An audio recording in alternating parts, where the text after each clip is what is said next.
1. 1. You are going to hear a conversation between an agent and a client.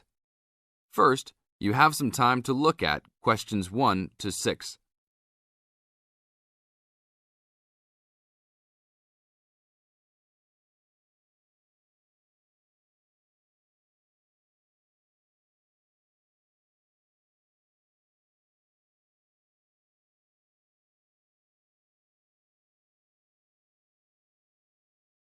Now listen to the tape and answer the questions. Hello? Hi, good morning. Are you open yet? Yes, we are. Come in. Would you like to rent an apartment in the city? Well, kind of. I'd rather rent one near the harbor if possible. Oh, okay. Do you like the water? Yes, I do, but I actually repair sailboats for a living, so I'd like to be close to work. That's understandable. We all want to live close to work. Well, I think I have something near there. How many rooms would you like? Just one. I'm alone. But I would like to have an extra room for my dog. So you'd like 2 rooms and an apartment that accepts animals. Here's one. It's 1 block up from the harbor and renting for $445. How's that? That's perfect. Just what I was hoping to pay. What floor is it on? Floor? Oh, it's on the 12th floor. That's too high. I'd like to be on the 1st or 2nd floor so that I don't have to use the elevator. My dog, he's scared of them. Oh, well then, that's a little more complicated. Let me make a few calls. Okay, I think I found a couple more for you. Here's one that might suit your needs. How much? $395 a month. That's cheap. But it's only a 1-bedroom, a large one, but it's still just 1 room. Oh, well, regardless of whether the room is small, I still need a separate room for my dog. What else do you have? Then I have a 2-bedroom for $565 on the 2nd floor that is a little further away from the harbor. How far? About a half mile, and they accept pets. That's a little more than I had planned on paying, but I guess I could look at it. What's the address? 224 Williams Avenue, Harbor Square. 224 Williams Avenue. Got it.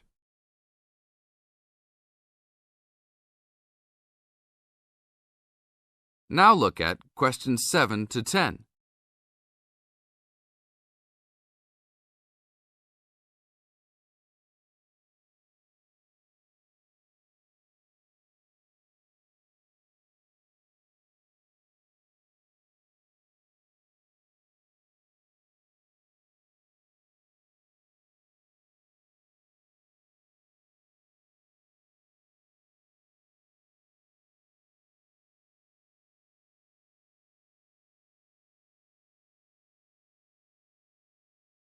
As the talk continues, answer questions 7 to 10. What else is included? Let's see, it has a washer and dryer, refrigerator and stove, a bed, dressers and shelves, and access to a swimming pool, game room, and gym. Ooh, I'll definitely take a look. Hi, how did you like it? It's great. I love the amenities, but the bed and furniture are awfully dirty. Can they replace those before I move in? Sure, that shouldn't be a problem. Anything else? Yeah, I didn't see anywhere to park my car. Is there a parking lot in the basement? Yes, there is. Would you like to rent a space? No, I'd like that to be included in the rent. Oh, well, I'll see what I can do, but I can't guarantee that. Do you want to take it anyhow? If those 2 issues were solved, I would love to take it. That is the end of part 1. You now have half a minute to check your answers.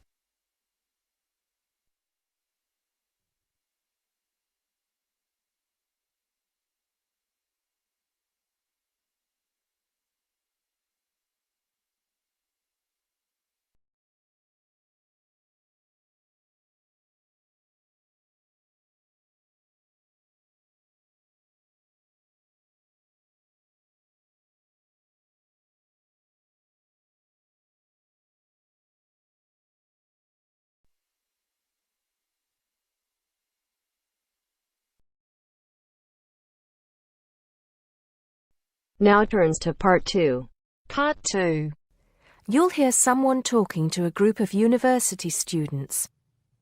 First, you have some time to look at questions 11 to 17.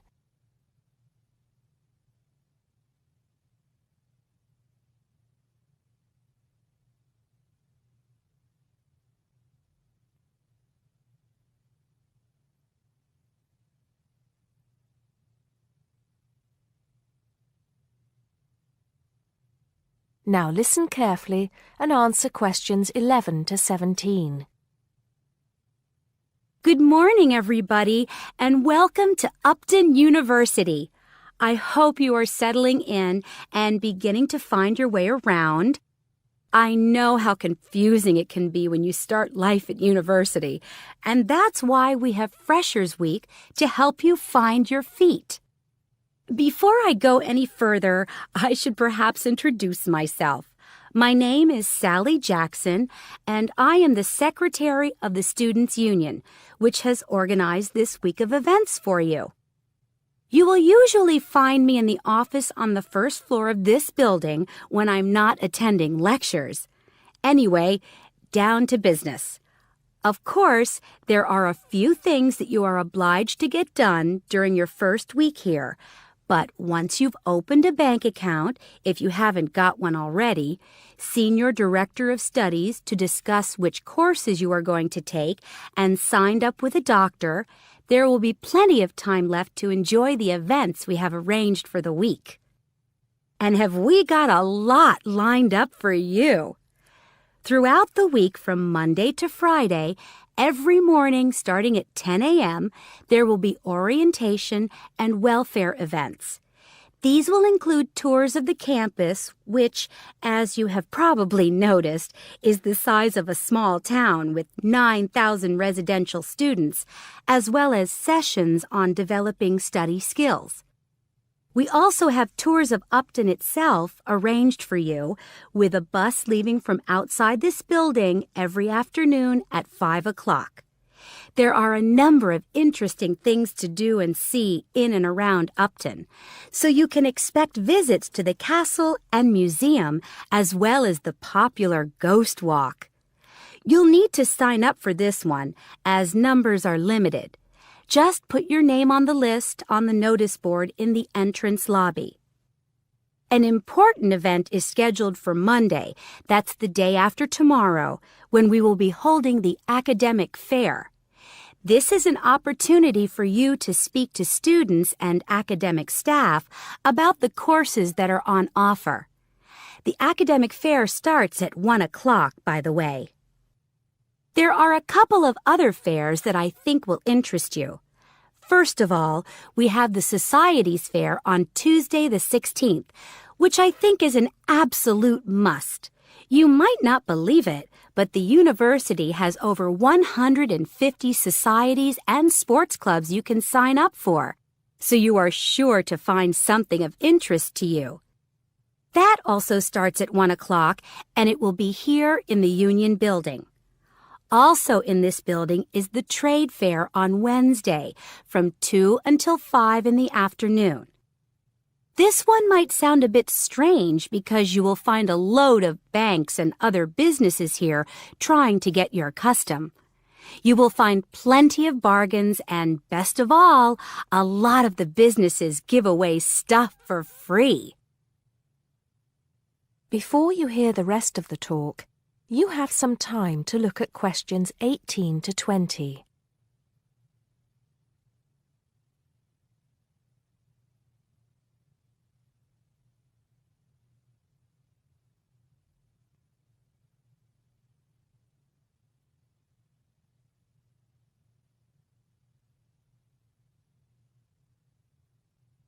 Now listen and answer questions 18 to 20. We've also got a great entertainment program lined up for you, starting tonight with our welcoming party. We have a top band lined up for your entertainment, but I'm not allowed to say who they are. All I can say is that I am sure you will not be disappointed. So come along to Blackmore Hall at 9 o'clock this evening to get your university experience off to a flying start. Just one point. I'm afraid this event is limited to freshers only. Because of space restrictions, you can't bring a friend tonight. Sorry about that. There's more fun and games on Monday in the Cotswold Theater here on campus. We have booked two of the cleverest comedians in the country, Paul Frazier and Jenny Brown, for a 3-hour show. Paul has assured us that he and Jenny have packed the show with new material, and as they always get rave reviews for their shows, I think we can look forward to an evening of great entertainment. That's in the Cotswold Theater on Monday evening at 7:30. Moving along a bit, on Thursday there is an important date for your diaries. This is the official Freshers Opening Ceremony, when the Dean welcomes you to Upton University. So remember, Thursday the 18th from 2:30 to 3:30 in Blackmore Hall. You certainly should go to this one, and by the way, light refreshments will be available. At the end of the week, on Saturday, you have the chance to dress up in your smartest evening wear for the official Freshers' Ball. Actually, although it's called a ball, it is quite a relaxed affair, so we are more than happy if you turn up wearing jeans and a t-shirt. The important thing is to relax and enjoy yourselves. Time and place are the same as for this evening's party. Blackmore Hall from 9 in the evening to 3 o'clock in the morning. Right. I think I've covered the most important and exciting events we have lined up for you, but there will be plenty of other things going on throughout the week, so remember to check the notice board in the entrance lobby regularly. Enjoy the rest of the day, and I look forward to meeting as many of you as possible this evening at the welcoming party. That is the end of part 2. You now have half a minute to check your answers.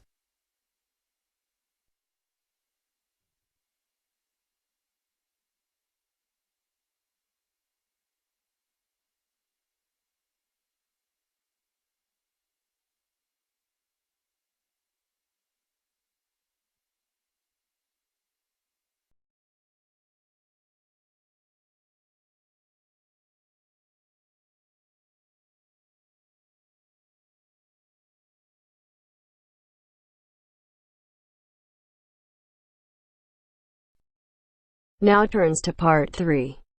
Part 3.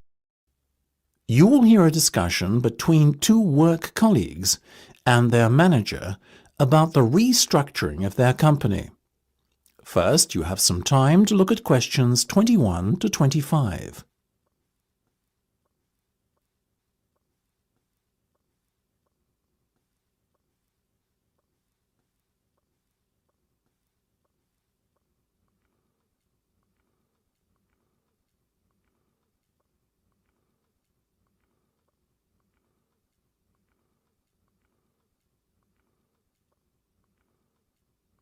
Now listen carefully and answer questions 21 to 25.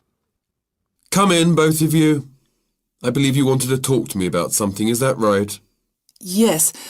Basically, all the staff are concerned about what the restructuring of the company is going to mean for them. None more so than myself and Nam, as we are the newest members. As I said to all staff at the meeting last week, there's no cause for concern. There will be no compulsory redundancies. All redundancies will be on a voluntary basis. Yes, we understand that, but to tell the truth, we just want a little reassurance that our jobs are safe. Look, Anne and Penny, the company isn't going to be short-sighted and let its bright young minds go. Besides, we've already met our target for the number of voluntary redundancies we want to secure. In fact, there's a waiting list. You know as well as I do that the age profile of staff at this company needs to come down. A lot of our employees are close to retirement age and are just going through the motions until they can take their pensions. That's why we decided on this redundancy initiative. We want to encourage those that would be happy to leave to do so and employ younger, more motivated staff. I guess that makes us feel a little better, but we're also worried about the upcoming salary review. What will it mean for us? Given the fact that the company's motivation for this restructuring initiative is not to cut costs, you needn't be worried that there will be a negative effect on your salaries. We are running a very profitable business and we will reward our top performers in the upcoming review. Both of you fall into that category, so you can expect a healthy bonus and salary increase. Simple as that. That's good to know. Another thing on our minds was the fact that with all these voluntary redundancies happening in the next few months, there will be a lot of positions opening up higher in the company. What we were wondering is, will the recruitment drive be an internal or an external one? Obviously, we will recruit internally where possible. That has always been company policy. So, if you're asking me will there be opportunities to gain a promotion in the near future, then the answer is very definitely yes.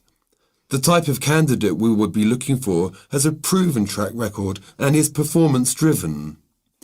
How can we improve our chances of getting promoted then when the opportunity arises? Well, in the meantime, be prepared to take on additional responsibilities, especially those relating to the management of other members of staff. Obviously, the higher up you go in the company, the more involved you'll be in managing people. What the management team is looking for then is proof that you can work effectively with and manage other members of staff. Before you hear the rest of the discussion, you have some time to look at questions 26 to 30.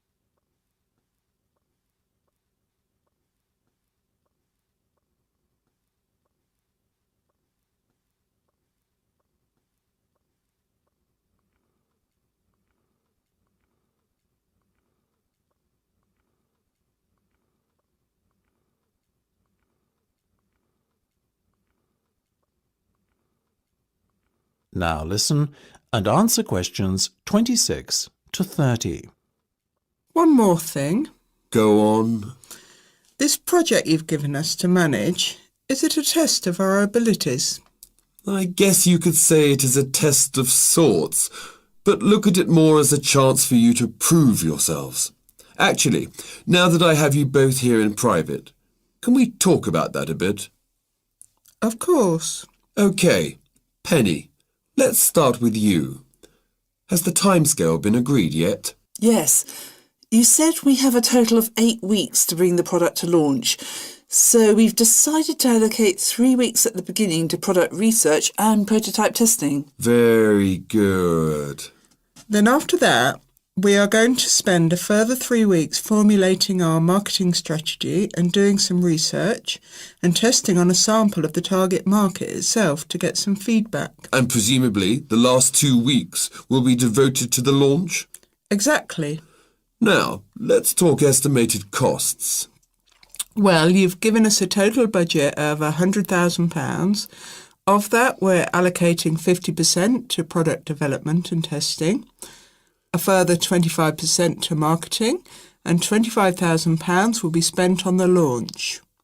Penny, give me a breakdown of the launch costs, would you? Sure. £10,000 will be spent on hiring and decorating the venue, £10,000 will be spent on promotional work, and the remaining money will be used to pay for catering and administrative costs. I'm very happy with that, to be honest. As I said, you guys should stop worrying. You're doing a fantastic job, so keep it up.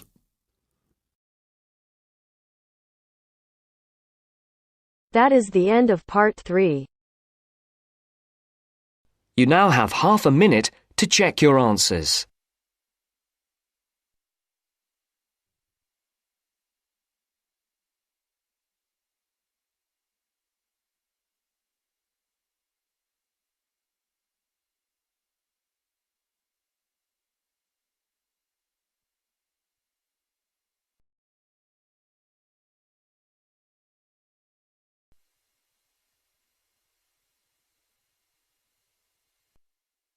Now turns to part 4. Part 4. You are going to hear a lecture about the geographic information about Australia. You now have some time to read questions 31 to 40.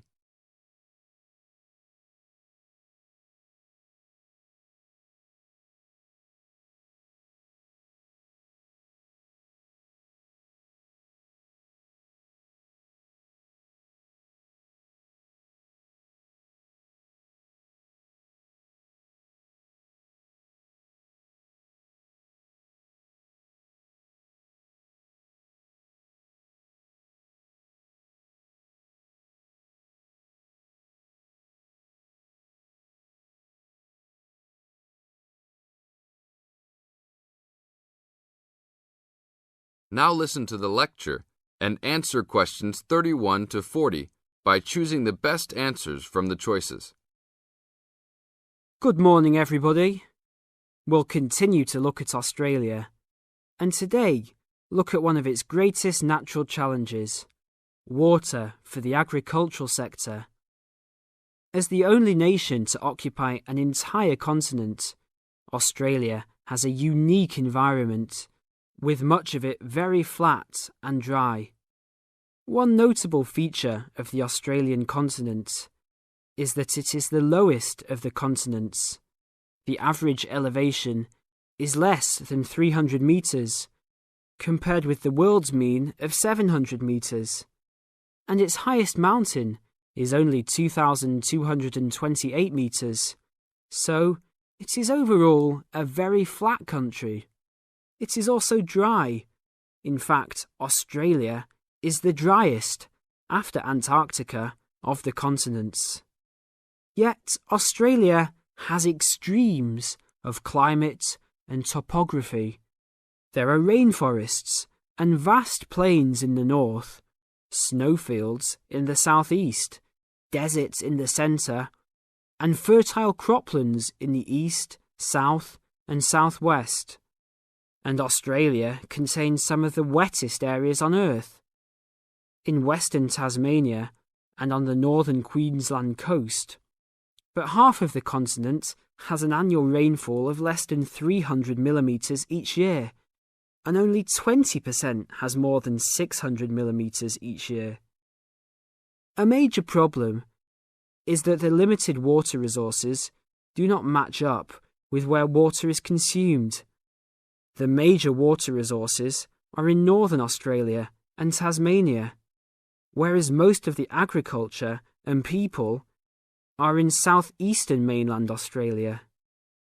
The agricultural sector is the largest consumer of both self-extracted and main-supplied water, using over 70% of total net water consumption. Electricity and gas supply and water, sewerage and drainage services use notable amounts of self-extracted water. However, net consumption in the household sector is the lowest, just 8% of total net water used. Australia's water use increased by 25% over the decade between the mid-1980s and mid-1990s. Much of this increase was due to irrigated agriculture, which, as noted earlier, accounts for over 70% of national water demand. Since the mid-1990s, the growth and profitability of irrigated agriculture has outstripped the dryland agriculture sector. Irrigated commodities contributed almost a third of total farm exports in the mid-1990s. The results of a special government report in 2000 showed that if today's water use arrangements continue, the water needs of the rural industries will outstrip water availability by about 2020. Irrigated agriculture, Australia's major water-using sector, would be seriously affected by the shortfall. And although groundwater underlies large areas of Australia, it accounts for only 4% of water use. So, clearly, apart from water for households, which mainly comes from dams or rivers, it is the rural sector where efforts towards water conservation are particularly directed. In this sector, the largest consumers of water are the meat and wool industries. One of the major problems in considering sustainable agriculture is the large amounts of irrigated water used to produce these products. Some of the crops, such as wheat, maize, and soybeans, also use a lot of water.